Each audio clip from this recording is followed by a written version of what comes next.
Mike Tyson has just been handed a jaw-dropping $700 million offer from Saudi Arabia for a rematch with Jakepaul. Yes, Marca has confirmed a rematch offer for Tyson for $700 million.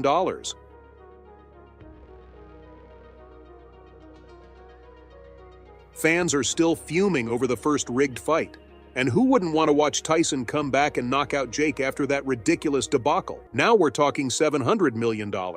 A huge leap, right? But in my opinion, it's another flashy cash grab. And while we all know the last fight was about as authentic as a reality TV script, my research showed there's actually science behind this madness. Tyson, once the undisputed king of the ring, feared by all and revered by even more, has returned to the sport at 58. Why?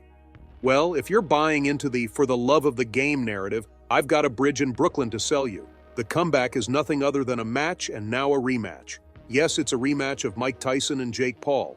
It's nostalgia meets controversy, with Tyson squaring off against one of the most polarizing figures in boxing today. Let's get one thing straight. Tyson's return to the ring has always been more about the cash than the glory.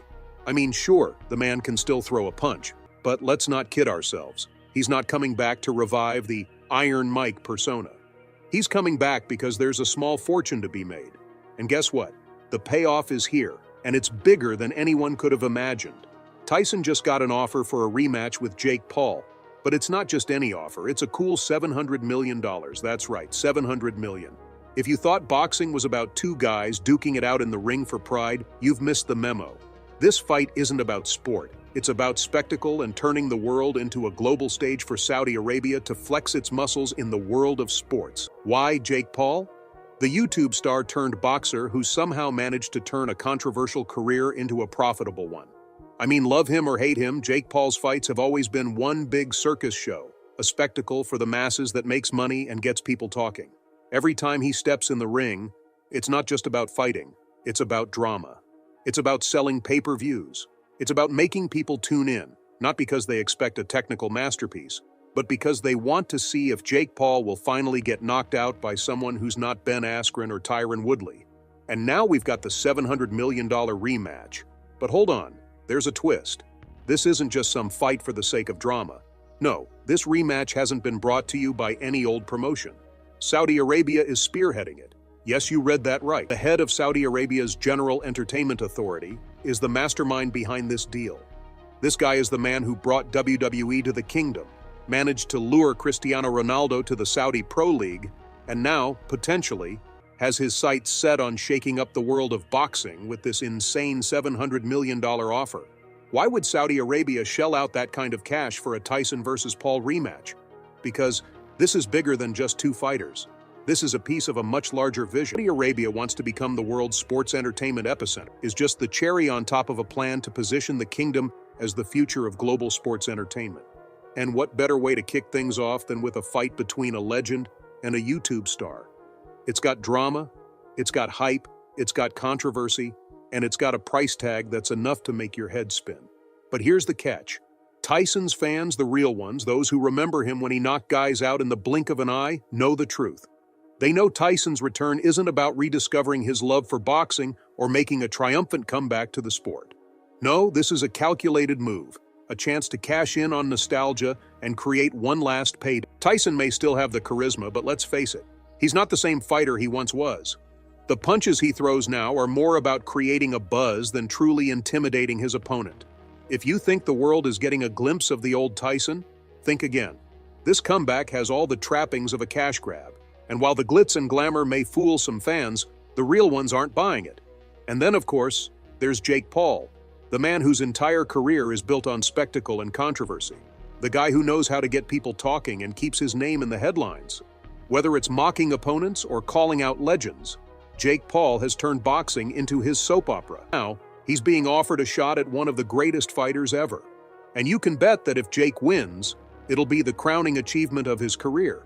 He'll finally have a victory legitimizing him as more than just a social media sensation. But if he loses, it's hard to see how he can walk away from that without losing some serious credibility. Still, Jakepaul isn't stupid. He knows that no matter what happens, the payday and the attention are worth it. This fight? This is all about the spectacle, the money, the hype, the media circus. It will all be part of the show. Forget the punches. Forget the knockout blow. It's the event itself that's going to break records. Break this down further. The $700 million isn't just about paying the fighters. No, this is an investment in one of the largest marketing campaigns the world has ever seen. Saudi Arabia isn't just dropping money on Tyson and Paul, but on the entire event.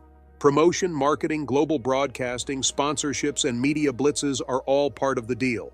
Let's take a real look at Mike Tyson's legacy. At 58, he's no longer the fighter he once was.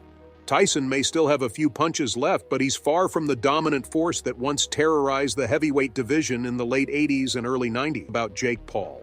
Whether you love or hate him, Paul has managed to carve out a controversial career in boxing, one that's been driven more by spectacle than by substance. From YouTube pranks to increasingly polarizing matches in the ring, Paul has built a reputation for knowing how to generate attention. And now he's facing off with Tyson in a rematch. If Jake were to pull off an upset and beat Tyson at 58, it could be considered a career-defining moment. But let's be clear, this wouldn't be a legitimate triumph for boxing fans. Tyson versus Paul may sell tickets, but for boxing purists, it's a spectacle that cheapens the sport. Fans who appreciate the art of boxing, the skill, the discipline, and the true legacy of fighters will see this for what it really is: a glorified sideshow, not a legitimate fight. A win for Jakepaul won't silence his critics or prove his legitimacy as a boxer. It'll just further cement the divide between genuine boxing talent and the spectacle-driven circus that has come to dominate the sport's mainstream. Boxing deserves better than this. Fans deserve better than this. And if Tyson is truly serious about his legacy, he should stay retired rather than chasing one last payday that does nothing but tarnish the sport. So, what happens next? Well, we don't have an official announcement just yet, but the negotiations are already heating up. Tyson, at 58, has a lot to think about. Can he physically handle it? Will he even want to step back in the ring against someone like Jakepaul? Plus, there's the whole thing with Jake's schedule and the logistics of putting on an event of this size. Let's not kid ourselves. This is a huge operation. Social media is going to be key in all this.